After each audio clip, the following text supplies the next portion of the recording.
So today we're off to the football. Australian rules though, and one of the teams is called the Magpies, so fuck the Magpies, Richmond all the way.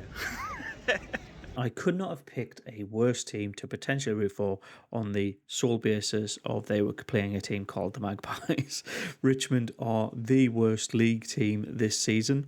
They sit on the bottom of the ladder, and it is called a ladder, not a league table for some reason. That's how they like it here. And they also, as a collective, like to mingle as fans, so you don't find the segregation of fans, so you don't get a home and away end. You have everybody in the stadium at the same time, depending on where you get your ticket. Yeah, like for me, I got a general admission ticket, so I was going to sit in the general area and mingle with anybody and everybody. I found that quite interesting from the polar opposites perspective, where you have to sit in either a home or away end and be with essentially your own fan base. I did have a lot of preconceived ideas of what to expect from Australian rules football, mainly based on the shape of the ball itself. It's a rugby ball. It's an egg-shaped ball. With that, you expect the rugby rules. When you see the posts and see the goals, you know not to expect touchdowns. You're having shots between the posts.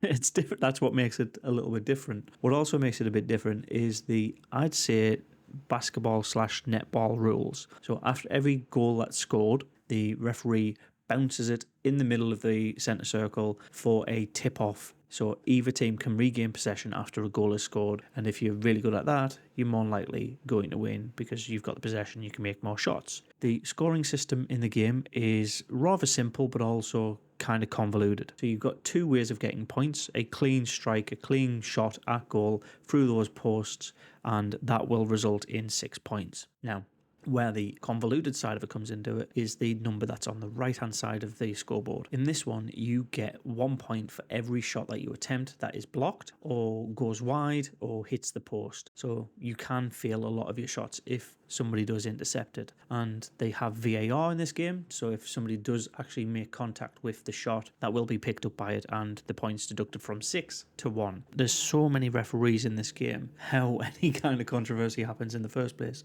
I do not know. Very interesting viewing. Two things that are not necessarily directly linked with the game that make the experience that little bit more fun, and that is the people, the fans at the stadium. They're plentiful, they're enjoying themselves, and it's so easy to get yourself sucked into that atmosphere. And finally, the food at this stadium. Hopefully it's like this at every single sports venue in Australia because it is quality. Well, that is a weird game. The Magpies won, so good luck, I guess. I did pick the worst team in the league, apparently, to potentially support in that. But yeah, interesting, fun. I'll try and explain it as well.